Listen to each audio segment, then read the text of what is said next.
You're watching CoogsTake. Hey Cougs, welcome back to another episode of CoogsTake. I'm your host, Jala Mason, joined by Justina, Estuart, and Toni, Omiwade.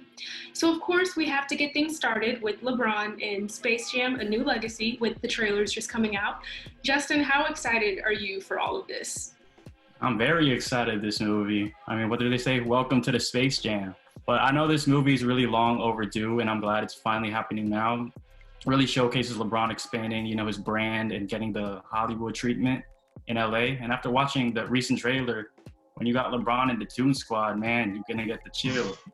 And then you saw characters like King Kong and the Flintstones, not to mention you got Klay Thompson and Damian Lillard and other NBA players. So this movie's gonna be a fun movie. Definitely looking forward to it, and definitely a film for all ages. Right. So what about you, Toni? Yeah, definitely have to agree with Justin there. I looked at it more of like just LeBron's just role like in the league now, because at the last one that came out was like Jordan, and he was like he's like the big man, and he was the best player. People looked at him as the GOAT of that era. So like it's kind of like LeBron now, who's the GOAT of this era to this generation. And so yeah, I looked at. I mean, it's a kid-friendly movie, and then you could have gone with Steph. That's the first person that comes to mind when you think of like kids and all that. But they picked LeBron, and they even called him King James in it multiple times. So yeah, it just kind of shows me how much LeBron is kind of the leader and the GOAT of this era. So yeah, I'm looking forward to it also, and how he can act. I don't know if he's an actor, but we will find out how good of an actor he is. We will. So speaking of our movie star / NBA star, how will the Lakers cope without its leader LeBron and Anthony Davis? Toni, we'll start with you. Yeah, as I'm a Lakers fan, I'm definitely worried about this one.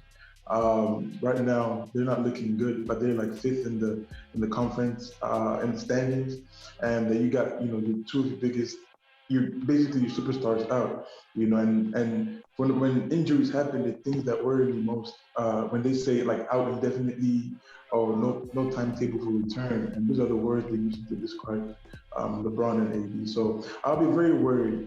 You got AD's injury is a little bit more worrisome, because he has the calf strain, and that was the same injury that KD had before he had the Achilles. So I'll be very worried. Even when they come back, I doubt, at least AD, I doubt he will be 100%. So yeah, you got teams like Denver now. You got teams like the Suns, the Jazz, teams that are looking really good. So yeah, the playoffs used to have a while away to the playoff start, which could help because the playoffs don't start until like the end of May. So it gives them time to come back, but how far would they fall in the standings till that time? Because they're 3-5 right now without LeBron and AD, so it's going to be very tough for them to, even if they do make the playoffs, it's going to be very tough for them to go back and repeat the championship. So yeah, I'll be very worried about it. All right, so Justin, what do you think? Yeah, I agree with Toni's point in terms of Lakers falling off. I maybe see them falling maybe to 6th or maybe 7th seed, but it will definitely be a rough ride and tough pill to swallow without their superstar duo of LeBron and AD. And I think look at players in their roster such as Kyle Kuzma, Dennis Schroeder, and Montrezl Harrell. I think those guys need to step it up and play with a more sense of urgency and be consistent. And not to mention they acquired Andre Drummond, which gives them a better interior presence in the paint and in rebounding. And because in the West, the Lakers, they're swimming with sharks like what Toni mentioned, Denver, Utah, the Suns are coming. So you look at the Lakers, they're currently ranked, I believe, 26th in three-point percentage. And based on the road games, they seem to be playing better on the road than at home. So this team really needs to adjust without their stars and don't fall too far off in the playoff standings come May. And all in all, variables that the Lakers need to capitalize is they just need to be consistent before LeBron and AD get back to the court. All right. So switching over to baseball, the MLB season is underway, and it seems like the Astros are having a pretty good start. But is this enough to make you think that they'll be World Series contenders? So Justin, what do you think? When I look at the Houston Astros right now, the team really has lost some of its pivotal players in the rotation, such as they lost veteran outfielder Josh Reddick and one of their cornerstones in George Springer, who I believe went to the Toronto Blue Jays. So I examined their current profusion of talent. You look at Alex Bregman, Yordan Alvarez, Carlos Correa, Jose Altuve. Those guys are kind of like their core four. And then their pitching rotation, Lance McCullers, I believe, just signed a 5-year extension. And then they got another pitcher in Jose Urquidy, I believe that's his name. He's shown strides in the postseason, but you really look at their veteran pitchers like Zach Greinke, who could still play at an elite level, but I look at a guy like Justin Verlander. He's really getting up there in age, 38 years old. He's getting paid in excess of $33 million. And he's still recovering from Tommy John surgery. So you got to consider that as an X factor. And I believe this team has the chances to be a playoff contender, but I'm not sure if they're legitimate World Series contenders because there's 100+ games to play left in the season, and baseball is a long season. Injuries are a part of it. So all in all, it boils down to health, chemistry, and good coaching for these Astros. Right. So what about you, Toni?